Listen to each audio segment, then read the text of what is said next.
어느 날 부자 청년 한 사람이 예수님을 찾아와서 내가 어떤 선을 행하여야 영생을 얻을 수 있습니까? 라고 물었습니다.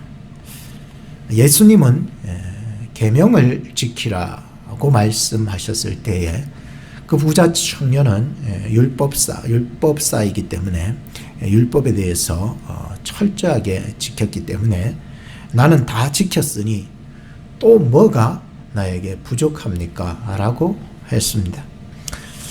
그는 다 갖추었다고 생각하고 있었던 것이었습니다.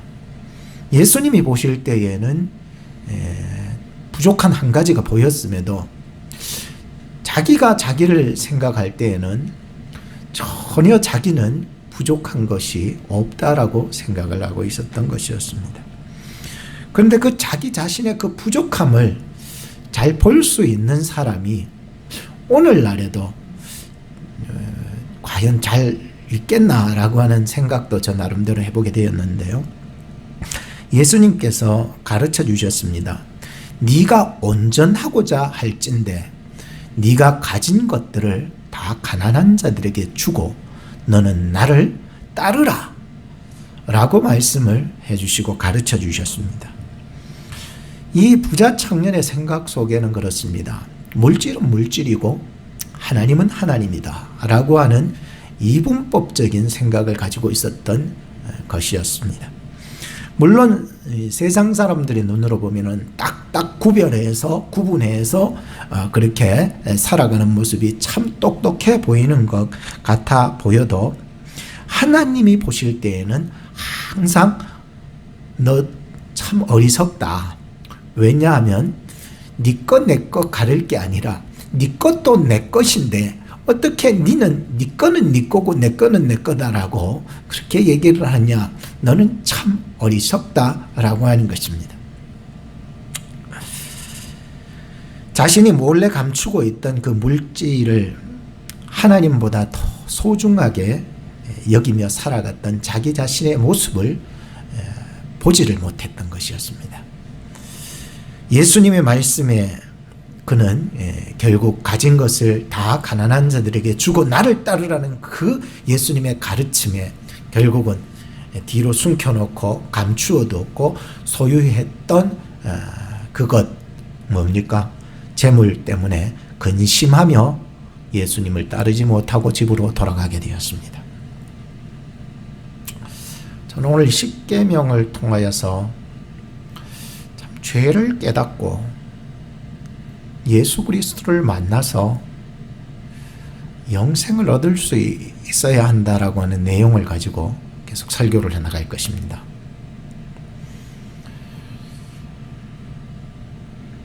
오늘 십계명을 형식적으로 지켜나가고 또 거칠애로 지켜나가는 사람들에게는 영생이 주어지지 않습니다. 내가 가진 재물, 시간, 내 몸도 내 것이라고 생각하는 순간 우리는 영생은 점점 멀어지기 마련이고 이게 다 내 숨겨놨던 것들을 드러내 하나님의 것입니다 라고 인정하기 시작할 때 그는 영생이 가까워질 뿐만 아니라 결국은 영생을 알아가고 누리게 될 것입니다. 어떤 사람이 물었습니다. 십계명이라는 말이 단어가 어디에 나옵니까? 여러분들한테 물어볼게요. 십계 혹은 십계명이라는 단어가 어디에 나옵니까? 곰곰이 생각해보는 그 사람은 찬송가 뒤에 나옵니다. 찬송가 뒤에 있다는 것이었습니다. 여러분 맞습니다. 찬송가 뒤에 있습니다. 물어본 사람이나 대답한 사람이나 참 성경을 잘 모르면은 찬송가 뒤에만 있다라고 얘기할 것입니다. 십계명이란 말은 찬송가 뒷면에도 있지요, 물론.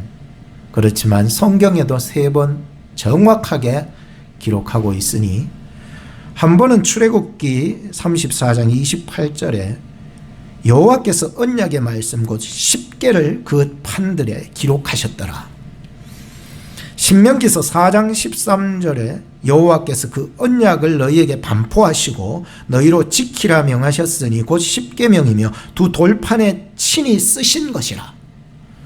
마지막 세 번째는 신명기 10장 4절에 여호와께서 그 총의 날에 산 위에 불 가운데서 너희에게 이르신 십계명을 처음과 같이 그 판에 쓰시고 그것을 내게 주시기로. 성경에는 분명히 찬송가 뒤에뿐만 아니라 십계 혹은 십계명이라고 말을 성경에 쓰고 있습니다. 근데 굳이 찬송가 뒷면에, 뒷장에, 제일 뒷면에 그 양쪽 편 다 십계명을 다 기록할 이유가 무엇인가? 그것은 우리가 십계명이 주기도문이나 사도신경처럼 십계명도 굉장히 우리 신앙에 중요하다는 것을 알려주기 위해서 그렇게 뒤에 기록하고 있는 것입니다. 우리가 십계명을 찬송가에서 펼쳐보면 일단 십계명 밑에 또 다른 계명이 또 나옵니다. 그것이 무엇입니까? 혹시 아시는 분이 계셔요? 예수님께서 가르쳐 주신 두 가지 계명이 덧붙여 나오고 있습니다. 어떤 찬송가를 펴도 그래요. 십계명 제일 밑에 보면은 마태복음 22장 37절로 40절, 첫째는 마음과 목숨과 뜻을 다하여 주 너의 하나님을 사랑하라. 이게 첫째 계명이고, 둘째는 그와 같으니 너의 이웃을 네 몸과 같이 사랑하라. 이 말씀이 십계명과 더불어 같이 기록이 되어 있습니다. 왜 그럴까요?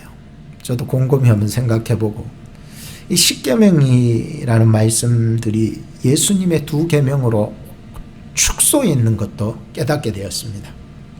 하나님의 사랑과 또 이웃 사랑이라고 하는 두 가지로 축소가 되어 있던 것을 보게 되었었습니다. 바리새인들은요, 율법을 하라 하지 말라 613가지로 나누어가면서 거기에서 또 쪼개고 수백 가지, 수천 가지의 규례들을 만들어서 섬겨나가는데, 자기들도 못 지켜나가는 것들을 수도 없이 쪼개면서 규칙을 만들어가고 있으신데, 예수님은 이런 바리새인들과는 전혀 다르게 이 쪼개나가지 않고 점점 축소해 나가는 것을 보게 되었었습니다. 그것을 보면서 결국은 자기 자신의 몸을 통하여서 이 율법을 완성하시고 누구든지 예수 그리스도를 믿고 따르는 자 안에서 영원한 생명을 주셨다라고 하는 진리를 깨닫게 되었었습니다. 예수 믿는 것이 어렵지 않습니다. 오직 하나님이 택한 자들이 마음문을 열고 예수님을 영접할 때에 그 사람은 이제는 성령의 사람이 되어 하나님의 말씀으로 살아갈 수 있는 능력을 가지기 때문인 것입니다. 오늘 우리는 십계의 말씀을 통해서 죄를 깨닫기를 바랍니다. 그리고 예수님을 만나서 영생을 누릴 수 있는 시간 되었으면 좋겠다는 이런 마음을 가지고서 제가 이제부터 10가지를 간략하게 말씀을 전해드릴 텐데, 이 십계명의 율법을 통해서 죄를 깨닫고 누구를 만나? 예수님을 만나 무엇을 얻어? 영생을 얻기를 바라는 마음으로 여러분들에게 지금 십계명을 해설할 것입니다. 첫째 계명입니다. 출애굽기 20장 1절에서 3절입니다. 여러분들 성경이 있으시면은 보셔야 합니다. 하나님이 이 모든 말씀으로 일러 가라사대 2절 나는 너를 애굽 땅 종되었던 집에서 인도하여 낸 너의 하나님 여호와로라. 3절 너는 나 외에는 다른 신들을 너에게 있게 말지니라. 이 말씀을 우리가 늘 접하면서 우리가 외우는 것은 너는 나 외에 다른 신들을 내게 있게 말지니라 라고 하는 것만 외우지, 3절만 외웠지 2절에 대한 고민이나 1절에 대한 깊은 묵상은 해보지 못했다라고 하는 것이 우리가 신앙생활하면서 이 십계명을 대하는 이 부족한 점이었지 않았을까. 저 나름대로 한번 저 자신을 들받아 보면서 생각해 봤습니다. 그래서 제가 1절로부터 3절을 다 봤습니다. 하나님이 나에게 누구시길래 내가 하나님 외에 다른 신을 둘 수 없겠습니까? 라고 하는 질문이 던져졌기 때문입니다. 하나님이 도대체 누구시길래 다른 신들을 두지 말라고 그렇게 나에게 말씀하실까? 2절을 다시 보시면 하나님은 너를 애굽 땅 종되었던 집에서 뭐하여 낸 너의 하나님 여호와 인도하여 낸 너의 하나님 여호와니라. 이게요 저의 가슴을 확 치기 시작한 것이었습니다. 하나님이 애굽 땅 종되었던 집에서 인도하여 낸 너의 하나님, 나의 하나님, 우리의 하나님이셨다는 것이었습니다. 지금껏 살아오면서 내 힘으로 살아온 험악한 나그네 세월이 있을지라도 하나님의 인도하심이 아니었다면 여러분이나 나라 우리 모두가 한순간도 버틸 수가 없었습니다.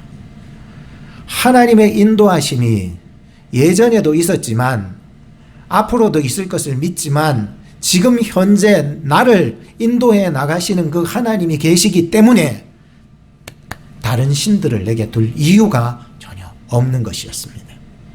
오늘 여러분들을 여기까지 인도하신 분이 여러분들의 공로도 아니고 여러분들의 어떤 신도 아니고 오직 하나님이심을 믿으셔야 하는 것입니다. 지난 주간에 우리가 출애굽기를 계속 큐티를 해나가면서 모세가 시내산에 올라간 사이에 모세가 더디게 내려오자 백성들이 작당을 해가지고는 신을 만들자 그래가지고 했던 사건을 우리가 읽어보셨을 것입니다. 집에 모아놨던 금부치들을 다 꺼내와가지고는 아론을 구워 삶아가지고 우리를 인도한 신을 만들자 이렇게 얘기한 것이었습니다. 아론이 구워 삶겨가지고 그들의 생각대로 금을 모아가지고 금송아지 우상을 만든 것이었습니다. 그리고 모두 함께 말하기를 이것이 우리를 애굽에서 인도하여 낸 신이라 이래버린 것이었습니다. 와 정말로 이 본문을 대하면서 가슴이 찡한 것이었습니다. 하나님이 그렇게 그들과 함께 하시면 놀라운 기적들을 그렇게 보여주시면서까지 구원의 홍해를 가르쳤잖아요. 한마디로 말해서 구원해 주셨건만 그들은 돌아서서 자기들을 인도한 신을 만들자고 했던 것이었습니다. 사람이 자기의 길을 계획할지라도 그 걸음을 인도하시는 분이 여호와심을 여러분 믿으십니까? 인도하신 분이 자기 길만 계획하고 산다면은 무슨 의미가 있는 인생이 되겠습니까? 내 계획은 없어도요, 하나님의 인도하심을 받는 사람은 살아도 산 것입니다. 하나님의 인도 없이 내 계획만으로 산다면 이 땅에서 내 계획대로는 살지는 몰라도 영생 천국은 결코 얻을 수가 없는 것입니다. 그렇다고 해서 내 계획 없이 살라 그런 말이 아니라 계획을 세웠다면 마음과 뜻과 목숨을 다해 하나님의 인도함을 구하며 사셔야 된다는 것이죠. 두 번째 계명입니다. 4절에서 6절을 보시기 바랍니다. 4절입니다. 너를 위하여 새긴 우상을 만들지 말고 또 위로 하늘에 있는 것이나 아래로 땅에 있는 것이나 땅 아래 물속에 있는 것에 아무 형상이든지 만들지 말며 그것들에게 절하지 말며 그것들을 섬기지 말라. 나 여호와 너의 하나님은 질투하는 하나님인즉 나를 미워하는 자의 죄를 갚되 아비로부터 아들에게로 3, 4대까지 이르게 하거니와 6절에 나를 사랑하고 내 계명을 지키는 자에게는 1000대까지 은혜를 베푸느니라 했습니다. 예수님께서도요, 마귀에게 유혹을 받으셨을 때에 하나님의 말씀으로 이기셨습니다. 이 돌이 떡이 되게 해봐라. 사람이 떡으로만 살 것이 아니라 하나님의 입에서 나오는 모든 말씀으로 살라고 했다. 성전 꼭대기로 데리고 가서는 여기에서 뛰어내려 봐라. 예수님은 말씀하시기를 주 너의 하나님을 시험하지 말라 기록하였다. 그리고 세 번째, 내게 엎드려 절해봐라. 그때 예수님은 단호하게 말씀했습니다. 사탄아 물러가라. 기록되었으되 주 너의 하나님께만 경배하고 그만 섬기라 하였느니라. 누구를 섬길 것인가? 두 번째 계명의 중요한 단어인 것 같습니다. 여호수아는 가나안 땅에 들어가서 이제 다 점령을 하고 기업 분배를 마치고 나서 이제 나이가 차서 죽을 때가 되었을 때 마지막 유언을 하게 되었습니다. 가만 생각해 보니까 출애굽으로부터 해서 여호수아가 계속 모든 상황을 보게 되었잖아요. 이스라엘 백성들이 어떠한 존재인지, 얼마나 목이 뻣뻣하고 얼마나 목이 곧은 백성인지 그 누구보다도 여호수아가 다 봐왔던 사람이고, 이제 가나안에 함께 들어왔고 기업 분배도 다 마쳤는데 문제가 생긴 것이었습니다. 늘 마음속에 떠나가지 않는 마음 한 가지가 생긴 것이었어요. 이 자들이 가나안에 들어와 가지고 우상을 만들어 이 아모리 족속들이 섬기는 우상 섬기면 어떡할까? 그래서 마지막으로 죽기 전에 한 가지 결단을 하게 되는 거예요. 백성들을 다 모아놓고 너희들은 선택하라. 하나님을 경외하며 성실로 진정으로 섬기든지 아니면 우상을 하나님으로 섬기든지 택하라. 오늘 오직 나와 내 집은 여호와를 섬기겠노라. 야, 대단합니다. 그때 백성들은 당신은 당신대로 섬기세요, 여호수아. 우리는 우리 식대로 섬기겠습니다. 이런 말을 하지 않았습니다.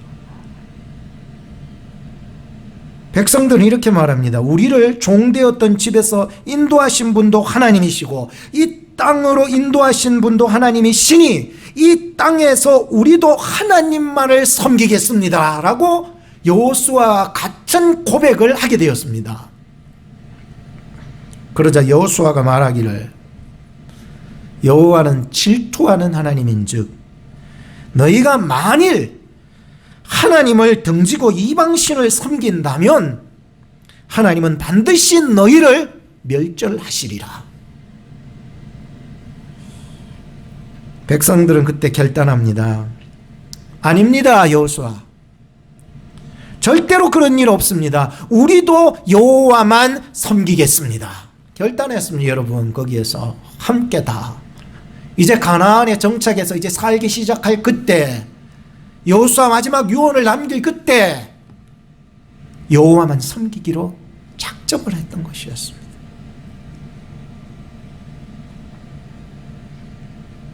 그러자 여호수아가 말하기를 그러면 이제 너희 중에 있는 이방신들을 제하여 버리고 너희 마음을 이스라엘 하나님 여호와께로 향하여라. 오늘 우리의 마음은 어디에 있습니까? 사람에게 있습니까? 여러분들 집안에 지금 있습니까? 사업장에 있습니까? 내 자식들에게 있습니까?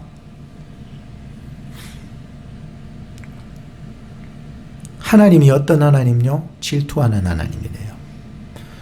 자기보다도 더 섬기는 것이 생기면 질투하신다는 것이었습니다. 그 죄를 아비로부터 아들에게 3, 4대까지 갚아버리시는데 3, 4대 가면 끝장납니다. 그 가게가 무너집니다. 없습니다. 그러나 하나님을 사랑하고 하나님의 말씀을 지키면 1000대까지 은혜를 베풀어 주신다고 약속했습니다. 세 번째 계명입니다. 7절 말씀입니다. 보시기 바랍니다. 너는 너의 하나님 이름을 여호와의 이름을 망령되이 일컫지 말라. 나 여호와는 나의 이름을 망령되이 일컫는 자를 죄 없다 하지 아니하리라. 하나님의 인도함을 받았죠. 첫째 계명에서. 둘째 계명에서 하나님을 섬기게 되었죠. 이제 세 번째, 하나님의 이름이 걸려 있다는 거예요. 누구에게? 하나님의 인도함을 받고 하나님을 섬겨가는 자들에게는 하나님의 이름이 그 사람의 이마박에 걸려 있다는 것입니다. 여러분들이 혼자 사는 것 같아 혼자 사는 게 아니에요. 여호와의 이름이 걸려 있어서 사는 것이지. 저는 한국에 얼마 전 정인이 어린아이를 학대하고 짓밟아서 죽여버렸던 그 부모 사건을 보고, 또 이번에 이 미국 애틀랜타에 있는 그 총기 난 한인들이 4명이 죽었던 그 사건을 이렇게 보면서 참 섬찟하더라고요. 머리에 총을 쏘고 가슴에 총을 쏘고요. 어떻게 잔인할 수가 있을까라고 생각을 했는데요. 이런 사건들을 보면서 그 가해자들이 목회자의 자녀들이었다는 것을 들으면서 정신이 번쩍 들었습니다.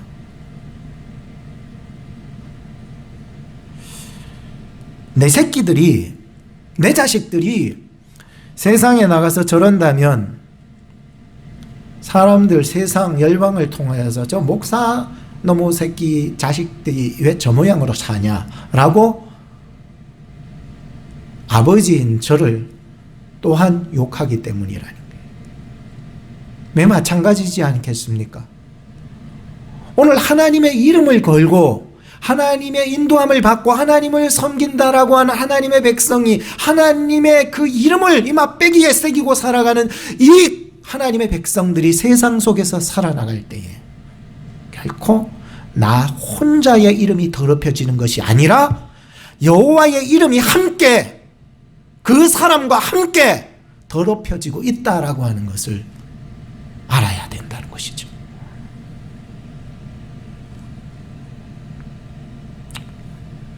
그 가해자는요, 참 얼마나 신앙생활을 잘했던지 어릴 적부터 신앙 고백을 하던 아이였고요. 참 신앙생활 잘하고 참 겉보기에 얌전하고 순진하고 착하게 그렇게 살았다는 얘기를 들었습니다. 그가 정말 아시아인들을 혐오해서 그랬는지 아니면 성중독으로 인했는지 그건 뭐 경찰서에서 더 조사해보면 알겠지만은 오늘 그리스도인 된 저나 여러분들이 함께 공감해야 될 게 있습니다. 그게 뭔 줄 아십니까? 작년에 내가 신앙 고백한 걸로 여러분들 오늘 내가 의롭다고 자청하지 마십시오. 작년에 내가 선하게 살았다는 것 가지고서 내가 오늘 의로운 자라 옳은 자라 자청하지 마십시오.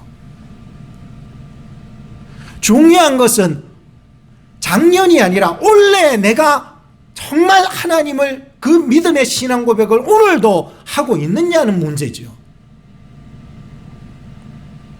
여러분 이런 몸부림이 없으면은요, 내가 목사 아들이기 때문에 내가 작년에 그렇게 신앙 고백했고 작년에 그렇게 선한 일을 했기 때문에 올해도 끄떡없다라고 하는 자만은 절대로 교만입니다.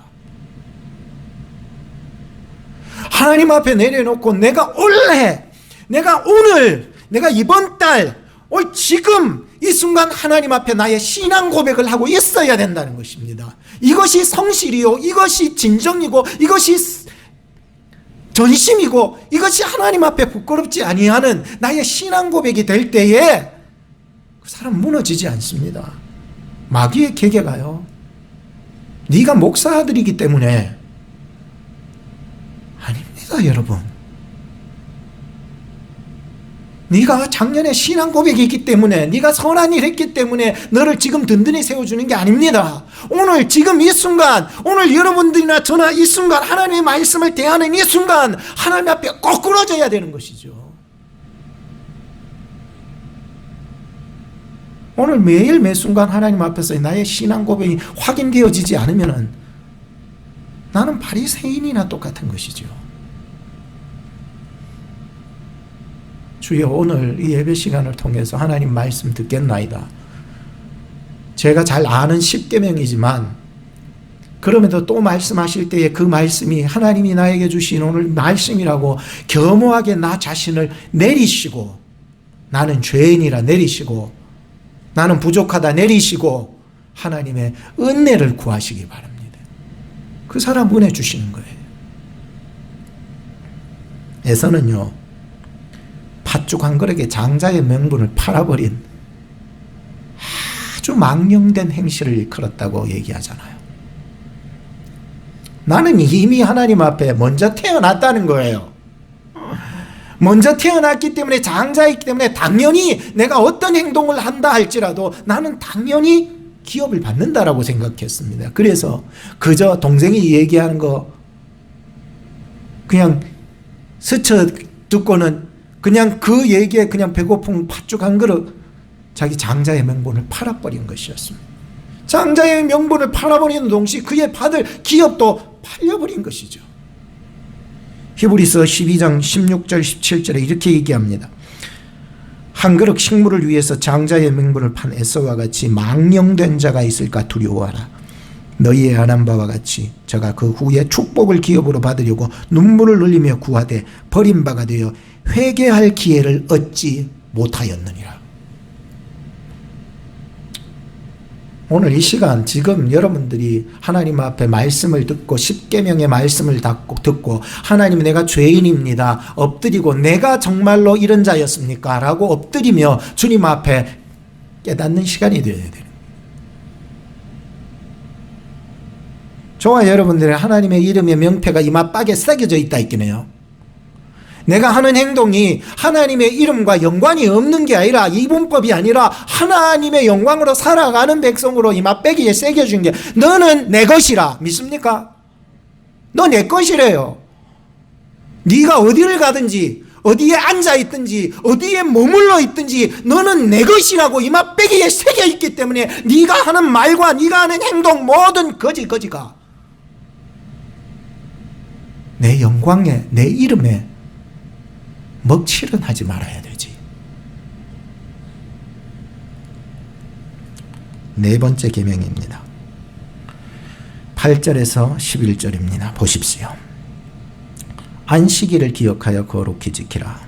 엿새 동안은 힘써 내 모든 일을 행할 것이나 제7일은 너의 하나님 여호와의 안식일인즉 너나 너의 아들이나 너의 딸이나 너의 남종이나 너의 여종이나 너의 육축이나 네 문 안에 유하는 객이라도 아무 일도 하지 말라. 11절에 이는 엿새 동안에 나 여호와가 하늘과 땅과 바다와 그 가운데 모든 것을 만들고, 아멘, 제7일에 쉬었음이라. 그러므로 나 여호와가 안식일을 복되게 하여 그 날을 거룩하게 하였느니라.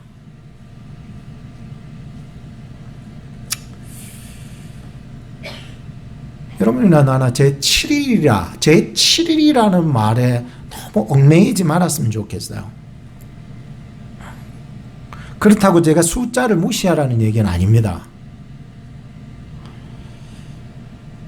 숫자에 너무 얽매이다 보면은 정작 내가 믿어야 될 올바른 도리를 미스하기 때문입니다. 여러분, 제7일 안식교 들어보셨습니까? 이 오클라호마에도 있잖아요. 제7일 안식교 교리 중에 우리 교리와 다른 오류가 된 것들이 많기 때문에 그들을 우리는 인정하지 않잖아요. 그 오류 중에 하나가 뭐냐 하면은 안식일을 준수하지 않고 주일 예배를 드리면 짐승의 표 666을 받은 것이다 라고 가르치는 거예요. 그럼 뭡니까? 오늘 우리는 666 짐승의 표를 받은 사람들이야. 성경의 가르침이 아니고 그들의 가르침이요. 자기들은 그래서 토요일 날 예배 드리는 것이 계시록 12장 17절을 성취하는 것이라는 거예요. 참, 안식일을 지킨다 해서 안식이 있는 게 아니고, 잘 들으세요. 안식을 주는 자 안에 거할 때의 안식이 있는 거지. 믿으세요? 숫자에 너무 얽매이지 말라는 얘기가 그 얘기예요. 오늘 예수 그리스도만이 우리에게 참된 안식을 주실 줄로 믿습니다. 마태복음 11장 28절에 수고하고 무거운 짐진 자들아 다 어디에 오라고요? 다 내게로 오래요. 그럼 내가 너희를 뭐 한다고요? 쉬게 한다. 안식을 준다. 그 얘기예요. 안식이요, 예수 그리스도 안에 거할 때에 주시는 거라는 거예요.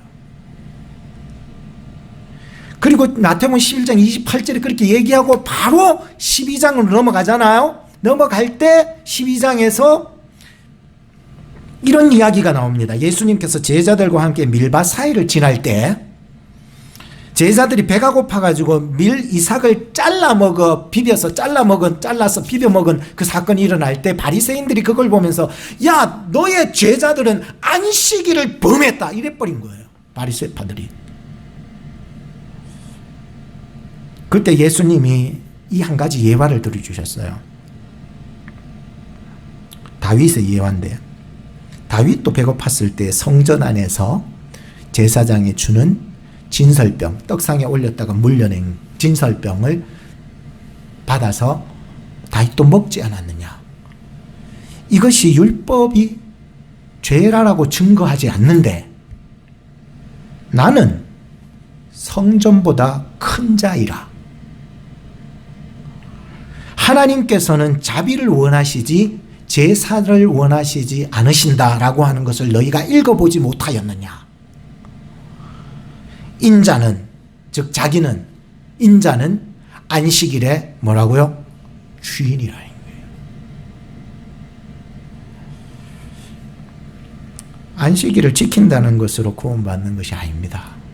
과연 내가 오늘 이 자리에 주일날, 그것이 안식일이 성취가 주님의 구속과 부활에 있잖아요. 그래서 오늘 우리는 주일날 부활 기념으로 지금 주일날 예배를 드리잖아요. 기독교가. 오늘 우리가 주일날 이렇게 하나님 앞에 나와가지고 정말 나를 위해서 대속해 주신 구속과 그 부활의 영광에 동참하지 못하고 있다면 오늘 우리는 여기 앉아 있어도 참된 안식이 없습니다. 여러분 왜 왔습니까? 한 목사님이 막 뭐라 그럴까봐 주일날, 그게 아니잖아요. 주일날만 되면 맛있는 우리 도시락을 싸준다니까 그게 아니잖아요. 오늘 내가 여기 와서 주일을 지키는 것은 나를 위해서 대속하신 예수 그리스도의 은혜와 나의 생명을 주시기에 부활하신 주님의 그 은혜에 동참하기 위해서 모이신 것이죠. 오늘 여러분들 예수 그리스도 안에 계십니까? 그 은혜 너무 감사해서 이 자리에 나왔습니까? 그렇지 않다면 주일이 저나 여러분들에게는 그저 형식적인 옛날 안식일 정도에 불과하리라 생각합니다. 다섯 번째 계명입니다. 12절을 보시기 바랍니다. 너의 부모를 공경하라. 그리하면 너의 하나님 나 여호와가 너에게 준 땅에서 내 생명이 길리라. 1에서 4계명은 하나님과의 관계, 그리고 5계명에서부터 10계명은 인간과의 관계를 얘기하고 있었습니다.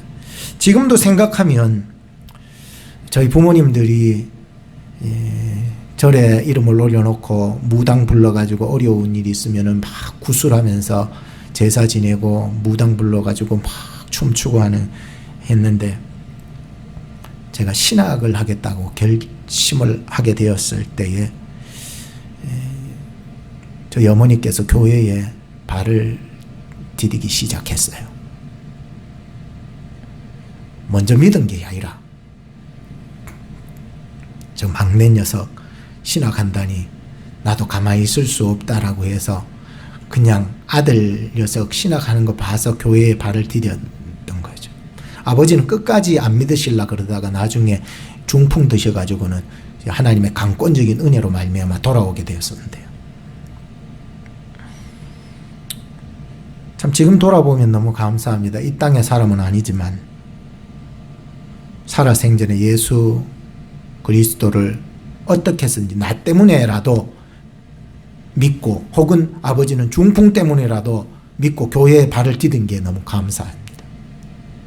그래서 영생을 얻고 천국의 사람이 된 것이 너무 감사한 것이었습니다. 오늘 저나 여러분들이 부모에게 효도하는 것이 무엇일까요? 그냥 하나로 말씀드리면 부모 공경은 예수 그리스도를 믿게 하는 거고, 예수 그리스도를 믿는 부모님에게는 예수 그리스도를 더 잘 믿게 하는 것이었습니다. 그 마음을 평안하게 해주시기 바랍니다. 부모님을 위해서 기도해 주시기 바랍니다. 그것이 참된 공경이 되는 것입니다. 6번째 계명입니다. 살인하지 말지니라. 13절 말씀에 나오고 있습니다. 살인하지 말지니라. 성경의 가장 첫 번째 살인이 무엇입니까? 가인이 아벨을 죽인 살인사건입니다. 형제끼리 아는 사람끼리 죽이는 살인사건들이 굉장히 많아요. 이 형제끼리 신앙 안에서 불만을 품고 형이 동생을 미워해서 때려 죽인 것입니다. 거기에 보면 두 가지 감정이 나오는데 첫째는 분노요, 둘째는 미움입니다. 여러분, 살인은 바로 이 분노와 미움에서 나오는 것이죠. 멀리 있지 않아요. 가까이 있는데, 형제인데 하나님 믿으면서 그렇게 때려 죽인 것입니다. 그것 때문에 분노해서, 미워서. 그래서 이 분노와 미움이 많은 사람일수록 정말 날마다 매일마다 시간마다 예수 그리스도의 십자가의 은혜와 은총 안에 덮여 살지 않으면 항상 이 분노와 미움이 솟구쳐 나오는 것이죠. 하나님, 오늘 이 주일도, 이 예배 시간, 지금 이 순간에도 그리스도의 은혜로 충만하게 나를 덮어주시옵소서. 사람을 죽여서 살인이 아닙니다. 성경이 그렇게 말해요. 사람을 죽인다 해서 살인만이 살인이 아니래요. 요한일서 3장 15절, 그 형제들을 미워하는 자마다 뭐하라고요? 살인하는 자라고 해버렸습니다. 살인자가 따로 있는 게 아니에요. 너의 형제를 미워할 때 살인자가 돼버린다는 거예요. 7번째 계명입니다. 14절 말씀입니다. 간음하지 말지니라. 마태복음 5장 28절에 보면 이 간음도 살인과와 동일하게 적용을 하는데, 여자를 보고 음욕을 품은 자마다 마음에 이미 간음한 자라고 이렇게 얘기해 버렸습니다. 지난 주간에 한번 간증을 새롭게 하셔서 한 번씩 듣는데요. 간증을 이렇게 한번 들었는데, 일산 광림교회의 목사님의 간증이었습니다. 자기는 안 나오려고 그랬는데 그렇게 몰래 사모님이 당신 가서 뭘 전할 게 있냐고, 근데도 나와서 간증을 전하시고 하는 참 은혜를 많이 받았어요. 그분의 간증 중에 이런 짧은 얘기가 하나 있습니다. 뭐냐면은 주일 예배를 이렇게 몇 예배를 다 드리고 지친 몸으로 있었더니 성도 중에 한 분이 자기의 조카 딸을 데리고 왔는데 귀신이 들린 거예요. 그래서 이 귀신이 들려가지고 함께 사람들을 불러서, 이 중직들 불러서 함께 기도를 했는데, 막 이 귀신 들린 조카 딸이 거품을 물고 막 토하는 거예요. 계속 또 토하고, 기도하니까 또 토하고 또 토하고. 그래가지고는 목사님 물었습니다. 이제 귀신 다 나갔느냐? 안 나갔대요. 아직 잔잔한 귀신들은 다 나갔는데 아직 대장 귀신 같은 것들은 아직 남아있다는 거예요. 그러면 왜 이럴까? 뭐가 그 속에 있을까라고 목사님이 잠깐 브레이크 타임을 가지고 기도하던 중에 낙태라고 하는 단어가 하나님이 주시더라는 거예요. 그래서 물어봤대요. 혹시 낙태하신 적이 있으십니까? 이 조카딸이 완전 골머리 생각하다가 4번 낙태했다는 거예요. 어떻게 4번이나 낙태했냐니까 자기가 남자친구를 사귀었는데 그만 임신하게 된 거야. 그리고는 그 남자친구가 배신하고 도망가 버린 거예요. 그러니까 한번 낙태를 했대요. 그리고 두 번째 남자친구를 만났는데 또 임신하게 됐는데 그 남자친구들은 또 배신하고 도망가니까 두 번째 또 낙태. 그렇게 남자친구를 4번까지 만나가지고 4번을 낙태를 하겠대. 여러분, 남자는 믿지 마세요. 남편은 믿으세요. 요새 뭐 남편도 못 믿을 세상이라지만. 그러니 이걸 위해서 기도를 했습니다. 그래서 이 배 안에서 죽으나 배 밖에서 죽으나 다 생명이기 때문에 하나님 앞에 회개하자고 회개 기도를 이끌어 나가면서 회개 기도했습니다. 회개 기도하고 이제 귀신들이 다 나갔느냐라고 했더니 아직 대장 귀신이 하나 남았더래.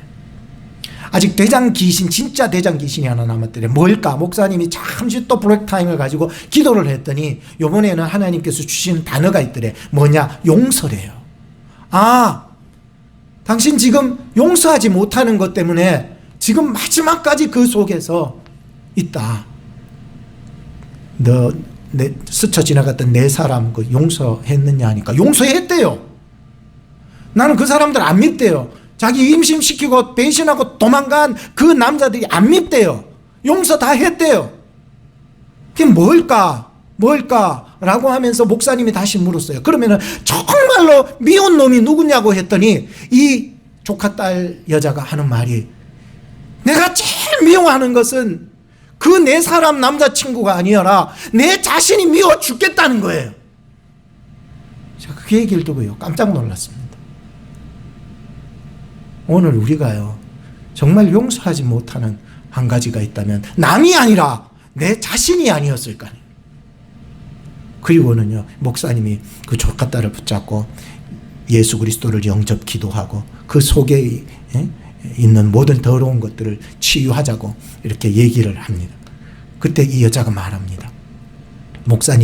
목사님과 말씀을 나누고 기도할 때에 이미 이 속에 있는 대장 귀신이 나가버렸습니다. 그리고 정신이 맑게 돌아오게 되었던 것을 얘기를 들었었습니다. 오늘 제가 13, 14년을 지금 이민 목회를 하면서, 물론 이민사회만 그럴 뿐만 아니라 전 세계의 지구촌 속에서 이 세 가지는 항상 있을 것인데, 그 첫째는 도박이요, 둘째는 술이요, 셋째는 간음이니 그 중에 제일 악한 게 간음이더라.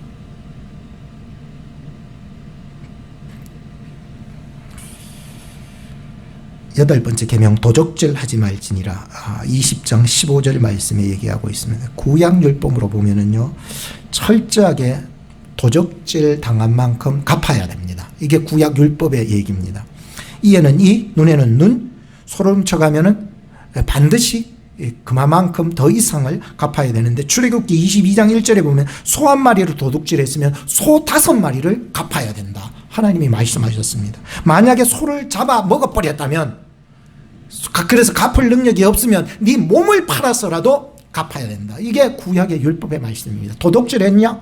도둑질했는 그 이상으로 너는 갚아야 된다라고 하는 것이 구약 율법의 말씀입니다. 그런데 예수님의 말씀은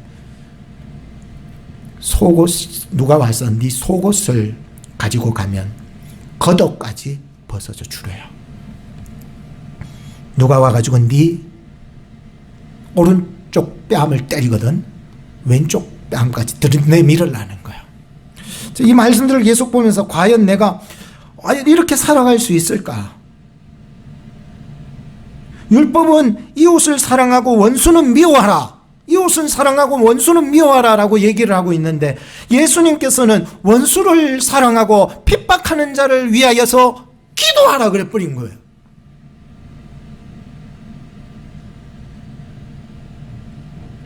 얼마 전에 우리 동네를 돌면서 어떤 또 사람이 강아지 잃어버렸다고 막 우리 동네를 돌면서 강아지를 찾고 댕겨.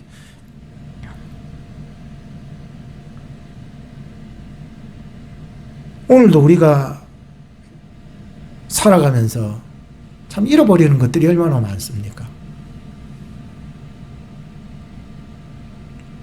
오늘도 하나님의 사랑이 예수 그리스도 안에서 우리를 강권하시고 인도해 나가시기를 바랍니다.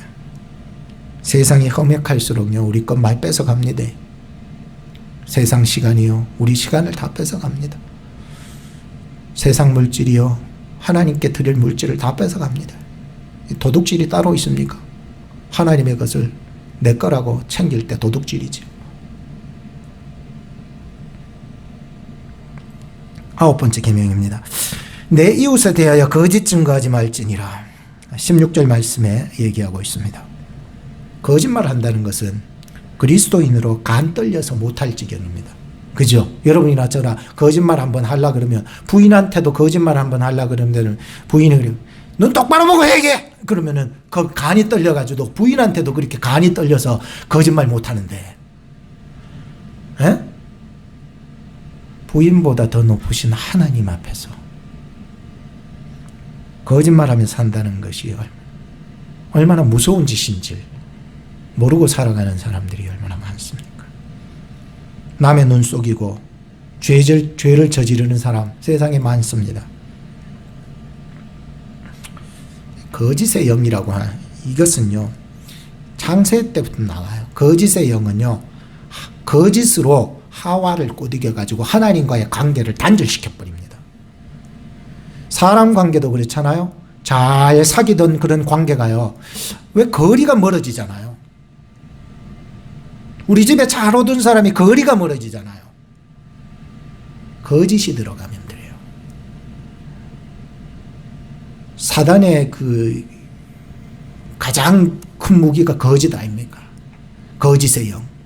거짓으로 우리를 꼬드겨서 하나님과 단절시키고 성도 간의 관계를 단절시켜버리는 이 거짓의 영. 오늘 우리는 살아가면서 거짓되고 위선에 쌓여져 있는 것들로부터 우리는 벗어야 할 때라고 생각합니다. 그렇게 살아가라고 얘기를 하는데도, 이렇게 십계명에서 그렇게 얘기를 하는데도 내가 거짓에 쌓인 위증된 나의 모습들을 발견하지 못한다면 그 또한 어리석은 자라고 생각합니다. 마지막 10번째 계명입니다. 너의 이웃의 집을 탐내지 말지니라. 17절 말씀에 합니다. 너의 이웃의 집을 탐내지 말지니라. 너의 이웃의 아내나 그의 남종이나 그의 여종이나 그의 소나 그의 낙이나 무릇 너의 이웃의 소유를 탐내지 말지니라. 일주일에 꼭 한두 번씩은 제 핸드폰으로 전화가 옵니다. 집 안 파냐고, 집 팔 생각 없냐고. 어쩔 때는 메시지로 나옵니다. 나 누구누구인데 이름을 거론하면서 당신 집 팔 생각 없냐고. 만약에 팔 생각이 없으시고 다른 답변을 안 하기를 원하신다면 STOP라는 영어를 남기래요. 그래서 난 당연히 이제 당신 이제 우리 집 팔 생각이 없어요. 옛날에 몇 해 전에 부산에 그 포도원 교회 김문훈 목사님이 우리 집에 와서 식사 한번 한 적이 있었어요. 그때 목사님이 우리 집을 보면서 목사님 집은 100만 불짜리 집이다 그랬거든요. 저는요 100만 불 이상 안 주면 우리 집 안 팝니다. 그래서 대번 스탑이라고 보내버렸어요. 고만 보내라고. 나 팔 생각 없냐고. 사람들은 다 투기하는 거예요. 투기로 말미암아 다른 집을 탐내고 말이죠. 다른 사람이 가진 것을 빼앗으려고 하는, 이 탐욕이 바로 우리에게 있는 가장 큰 우상 아니겠습니까?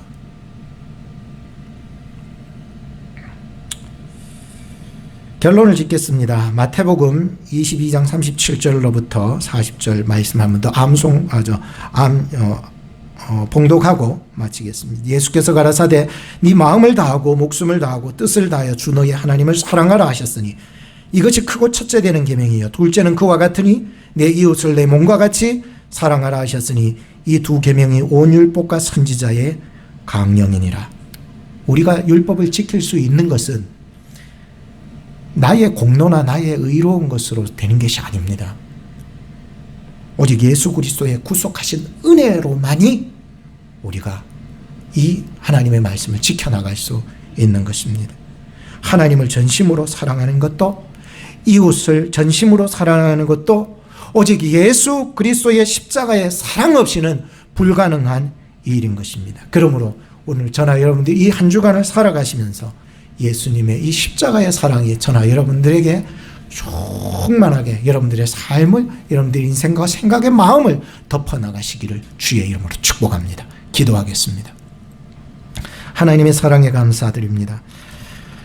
오늘은 또 다른 날과 같이 더 많은 시간을 할애하기는 했지만 오늘 이 말씀을 반드시 우리가 기억하며 예수 그리스도 안에서 영원한 생명을 누릴 수 있도록 인도하여 주시옵소서. 주님의 이제 다음 주일은 종려주일로 시작될 텐데 주님의 고난에 동참하며 날 위해 이 땅에 오셔서 십자가 지신 예수님과 동행하는 시간 되게 하여 주시고 큰 은혜를 받을 수 있는 시간 될 수 있도록 인도하여 주시옵소서. 우리를 사랑하사 전부 드리신 우리 구주 예수 그리스도의 이름으로 기도합니다. 아멘.